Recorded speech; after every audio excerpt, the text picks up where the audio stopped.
Olá, pessoal. Hoje falaremos a respeito da violência intrafamiliar. Bom, então, primeiro a gente tem que falar um pouquinho que esse tema ele é extremamente importante, porque a gente vê muita violência, grande parte da violência, ela ocorre dentro do ambiente familiar, né? Por diversos motivos, são pessoas que convivem muito tempo e muitas vezes entram em conflito de uma forma mais comum. E assim como existe muito amor, pode existir muito ódio, tá? Então vamos entender um pouquinho esse contexto.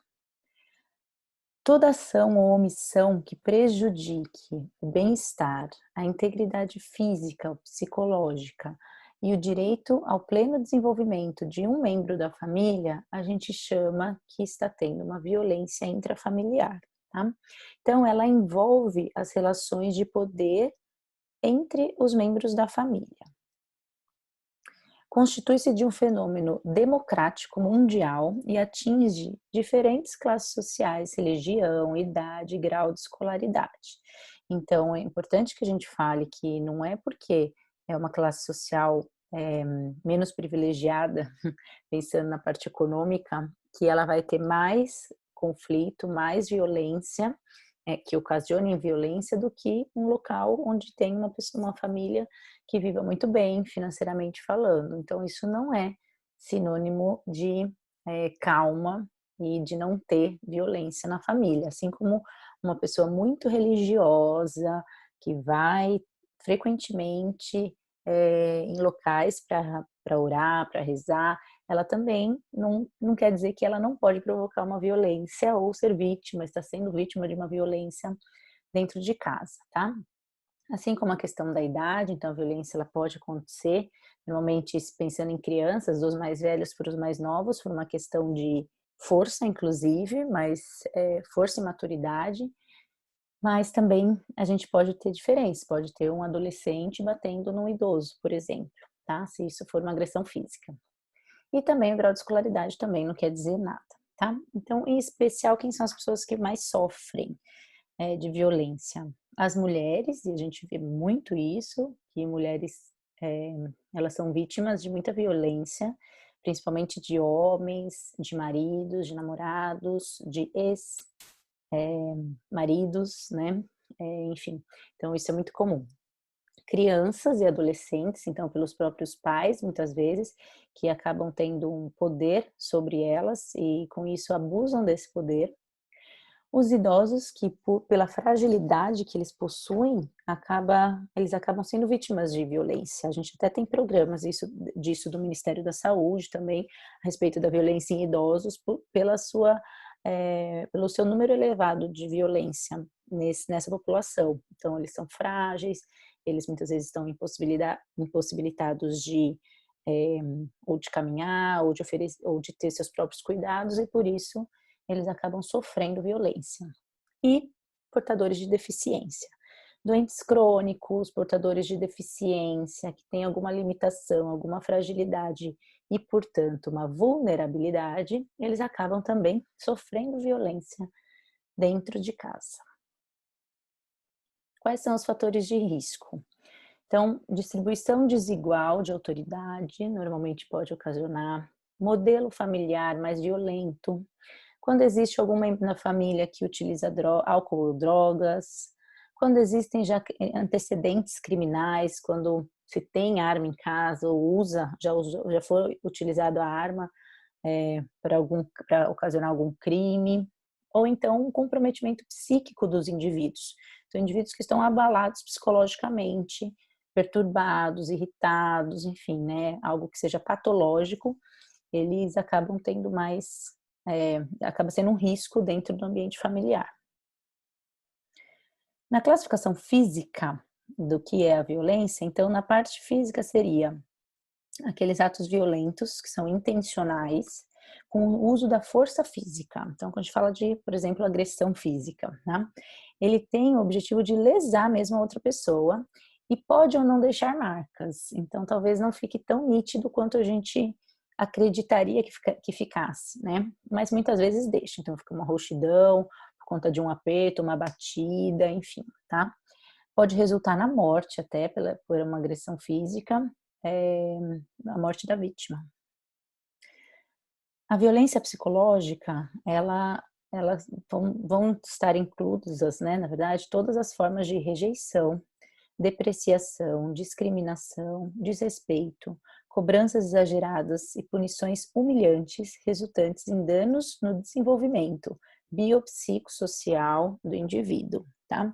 Então, tudo aquilo que a gente estiver pensando como uma agressão psicológica é aquilo que vai movimentar, que vai alterar o psicológico de quem está recebendo esse tipo de agressão, muitas vezes essa agressão até verbal, porque ele está movimentando a sua mente para se sentir rejeitado, para se sentir desrespeitado, punido. Então a pessoa ela fica muito doída psicologicamente falando. A negligência, ela já é uma omissão dos pais ou dos responsáveis pela criança, adolescente, idoso ou portadores de deficiência, ou seja, pessoas vulneráveis que precisam de um responsável, e aí quando esses responsáveis eles não fazem, eles omitem um cuidado, uma atenção, a gente fala que é negligência. Então, resulta do não provimento das necessidades básicas para o desenvolvimento físico, emocional, social. Então, se essas pessoas dependerem de alimentação, elas dependerem de um apoio emocional, de um apoio financeiro, e isso não for fornecido para elas, é uma forma de negligência. A classificação pela violência sexual, então é um ato praticado por indivíduo com a intenção de estimulá-lo sexualmente ou utilizá-lo para obter satisfação sexual. Então, sem a vontade da outra pessoa, tá? Então, ou a outra pessoa não mostra interesse, no caso de um estupro, por exemplo, um sexo forçado, mesmo que no casamento, isso se torna uma violência sexual, tá? Ou então, quando a própria pessoa nem sabe o que é isso, que é no caso de uma criança, nem sabe do que se trata e ela apenas é manipulada para para sofrer esse tipo de estímulo sexual. Então, abuso sexual infantil, o abuso incestuoso, o assédio sexual e a parte de prostituição e também pornografia. E a financeira? A financeira são atos destrutivos ou omissões do agressor que afetam a saúde emocional e a sobrevivência dos membros da família. Então, são tudo aquilo que você omitir ou não fornecer o que é necessário, né, para a família. Então, exemplo, eh, quando se realiza roubo de um membro da família, quando destrói bens pessoais ou da sociedade conjugal, quando se recusa a pagar uma pensão alimentícia, quando se utiliza dos recursos econômicos de uma pessoa idosa, que isso é muito comum, ou então tutelado ou incapaz, destituindo de gerir seus próprios recursos, né? Então, se ela tem para ela, né, a pessoa idosa tem para ela, ela pode oferecer para os demais membros da família, ótimo, isso não é uma violência financeira. A violência classificada nessa parte financeira, ela é quando você retira daquilo que a pessoa tem para uso próprio, tá?